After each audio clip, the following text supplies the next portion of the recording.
My perspective on this may be a bit different than that you'll find from other people that teach things regarded to the Rosicrucian tradition. But the first thing I want to bring out about it is that from my perspective, the Rosicrucian tradition is simply the latest appearance of a particular perennial tradition that's been around for thousands of years. And it has some very clear roots connected to ancient Egypt, into the Jewish and Greek Kabbalah, into what became the Holy Grail tradition in Europe around the 9th century, and then really broke the surface in its current form as the Rosicrucian spiritual tradition in around the early 1600s in Central Europe. And so as human consciousness evolves, the form that spiritual traditions take will evolve with it. And so the way that someone may be trained or educated in the Rosicrucian tradition is something that makes sense for our current culture that we grow up in. Because if we were trained in the way that we were thousands of years ago in Egypt, that wouldn't necessarily make sense for people. The cultural context was very different. Even the structure of our consciousness was very different then. And so the Rosicrucian tradition, again, is the evolution of this deep spiritual science from that time through multiple cultural ages and consciousness states. And when it broke the surface with the publication of some important documents in Central Europe in the early 1600s, it was really informing the public that there was a type of Western spiritual initiation lineage, of which there were people who were highly advanced and developed in it, the so-called Rosicrucian masters. And there was a kind of invisible Rosicrucian college, which was the joining together of these initiates. And so as the information about the existence of Rosicrucianism developed, one thing we need to be very clear about is that in the beginning, it was not any type of external physical organization that you could join and become a member of, or that was a physical location. What it was is a number of initiates who had incarnated and had regained their knowledge. In the beginning was the memory of who they are, why they're here, and had for many lifetimes been a part of this particular lineage, as again it evolved into this new state, into this new tradition. And so one very useful way of understanding this, and this is something that I found put into a very clear form by one of my teachers, Dr. Samuel Sagan at the Clair Vision School of Australia, when I lived and worked at that school in the 1990s.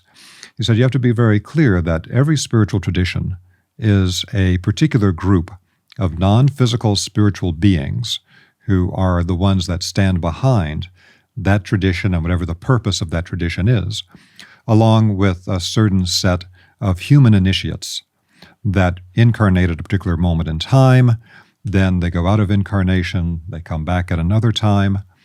And so the Rosicrucian tradition is the same. It's a particular group of spiritual beings working with human initiates to bring forward what we might say is the Hermetic tradition into a current form that people who are educated in the European, North American sort of way can really understand and apply in their own lives. So there is, as we move into the Rosicrucian tradition, the understanding that every tradition, being a group of spiritual and human beings working together for a common cause, they often will focus on particular purposes or strengths that is really the reason why you have this tradition versus that tradition. One idea behind this is that originally there was something known to the Rosicrucians as the original gnosis or the original Michaelic knowledge.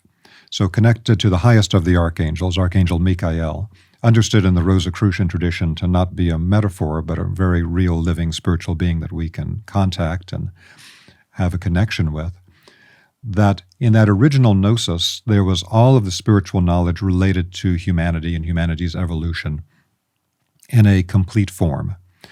Then, many ages ago on the earth, that knowledge broke up, and in a sense, poetically, it could be said to have fallen from the heavens to different parts of the earth. So the Himalayan tradition got a particular part of it. The Chinese tradition got a part of it. The Greek tradition got a part of it. South American tradition, etc. Different parts of the world received parts of that gnosis.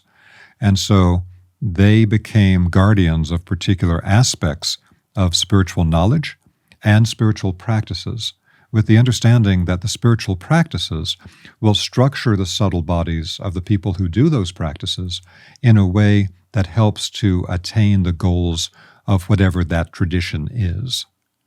And it is also very possible, I want to be clear, that for every human being, we may incarnate into more than one tradition at different times. So many people that I've encountered who have a very strong connection to the Rosicrucian tradition do have lifetimes where they incarnated and were initiated in Chinese Taoism or in the Himalayan systems, Kashmiri Shaivism, all types of things like this.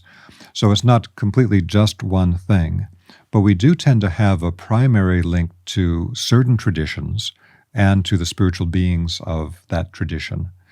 So for the Rosicrucians, understanding it in that larger context, the Rosicrucians really specialize in attaining the most clear, concise, true understanding of non-physical realities and the sources of all physical existence in the spiritual world, and really creating a new spiritual science. I would say that's one of the real cores of the Rosicrucian tradition. But even then, we have to be very careful about overly simplifying or rigidifying what's a very dynamic spiritual reality. Because even in Rosicrucianism, there are branches that are related to the three functional centers of the human being. So we have what in the Chinese Taoist tradition might be referred to as the three elixir fields in the body, the three dantian. The upper dantian, which is related to our consciousness and is referred to as the thinking pole in the Rosicrucian tradition. The middle dantian, the middle elixir field, which contains the heart and the lungs and is connected to our feeling in the sense of the emotional body. And then we have the lower dantian, the lower abdominal forces related to life energy and our will forces and the actions we take in the world. So if you look at something like the work of Rudolf Steiner, arguably the most advanced Rosicrucian ever to make himself known to the public and to have created a body of knowledge and work that got disseminated to the public, because there are over 350 volumes of Rudolf Steiner's work. Most of them are collected lectures. Some of them are books that he wrote. But Steiner was essentially in the branch of Rosicrucianism related to what the Chinese would call the upper dantian, or the thinking pole.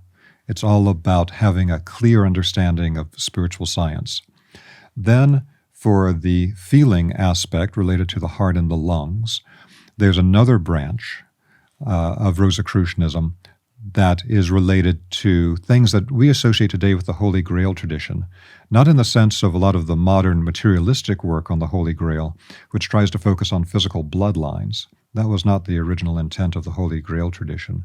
What it was is to become a vessel, a grail, to receive the solar logos, the powers of the sun, into us.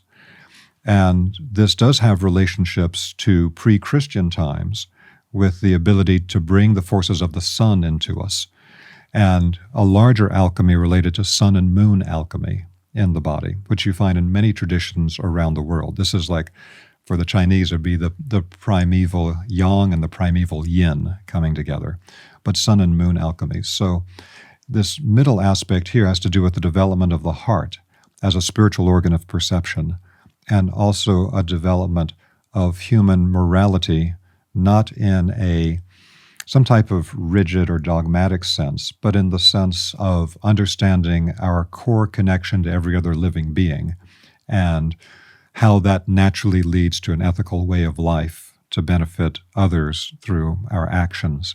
It can also lead to extremely high forms of spiritual initiation, and some very high initiates are connected to it. Then the lower abdominal forces, with the will forces, the ability to take action to transform the earth. gives rise to things like biodynamic agriculture and literally transforming the earth itself through our willpower and working with it. So that's just a little introduction then to the Rosicrucian tradition, how it fits into the world system of traditions, and some of the aspects.